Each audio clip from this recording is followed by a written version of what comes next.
This one's spicy today because it's the truth. You know, as a middle-class Black American, one thing that has always baffled me is we learn about these heroic Black Americans that came before us. Harriet Tubman, you know, one of the first people you learn about in my household is Harriet Tubman. And John Lewis, all the rage. We're creating good trouble, right? Good trouble. He created good trouble. It was so admirable. He walked across that bridge. He risked his life. He was getting his ass beat. That's how we need to be acting about justice. But then when it's like our time to shine, like when it's time for us to create good trouble, people be like, what? What do you mean? What are you talking about? And that's always baffled me. Like, why is it okay that it was like an admirable that it happened 60 years ago, but it's not like admirable to do it right now in real time? Another thing that keeps me up at night is like legacy media, NPR, CNN, MSNBC 101ing us to death. You know what I mean? Like, it's like this multi-decade, multi-century problem, and they will just continually give us like the Sesame Street ass analysis of the issue.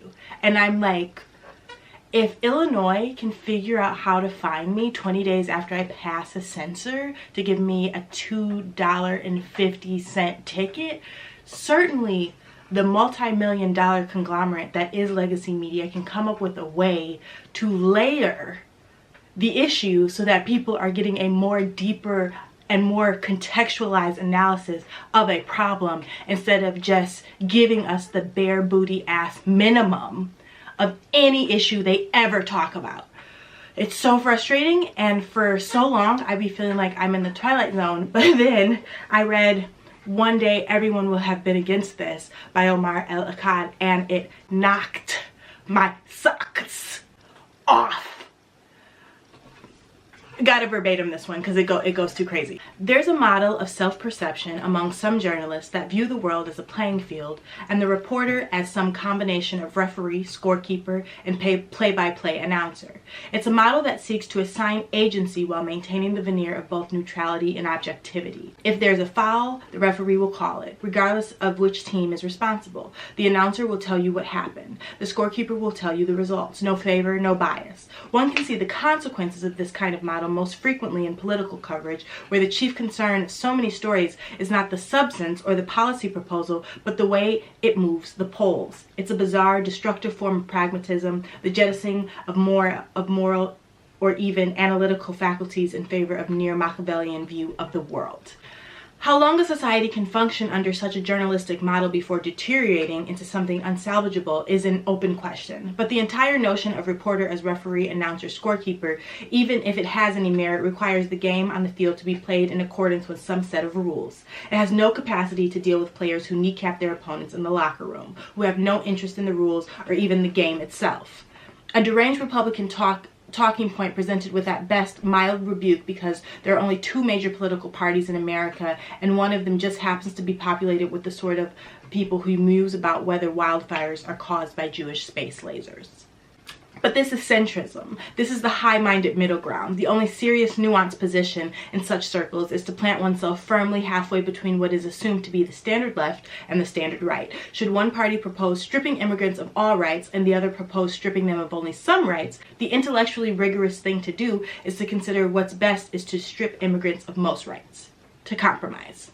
There's something stomach-churning about watching a parade of Biden administration press secretaries offer insincere expressions of concern for Palestinians as the same administration bankrolls their butcher. It is a reminder that the Democratic Party's relationship with progressivism so often ends at the lawn sign. Proclaim support for this minority group or that. Hang a rainbow flag 1 month a year from some White House window. Most importantly, remind everyone at every turn of how much worse the alternative could be. Of course the Republicans could be worse.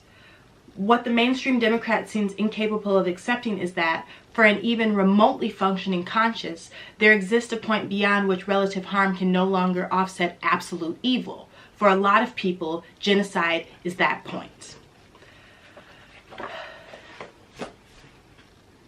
Amanda Seales is again, getting dragged across my corner of the internet because she called the 92% of black women who voted for Kamala. I can't quote what she called them. I don't remember and I don't want to misquote. But it was an unflattering thing that she called them. Silly, perhaps, let's say.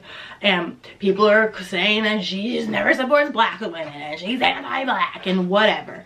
But a fair analysis would suggest that even if you did vote for Kamala, like, is that really something to be loud and proud about? Where's the actual critical analysis of where we are? Akkad doesn't just talk about journalists' inability to be tenacious when they are given certain topics to cover. And he doesn't just talk about the lesser of two evils trope that is driving us down to the basement below hell. It all in all is a really beautiful, pointed, and comprehensive critique of Western imperialism and Western liberalism, especially as it relates to how we talk about and think about the Middle East in the Western imagination. This is a masterpiece. It's so brilliant. I have been suggesting it to everyone to the point where my homie was like, you really gotta stop recommending books that haven't come out yet. This one comes out next week. It's the analysis and the language that I know I needed to get through this moment, and I think all of us would benefit from reading. I really, I guess I want to talk about it, but I'm not sure if I want to talk about it. I just know that I have been set free by the book, and I recommend you read it too, if you too would like to be set free, if you're interested in that as it stands. Yeah, we'll see what makes it into the final edits there, but need a still for the for the thumbnail for YouTube. Okay, all right, goodbye.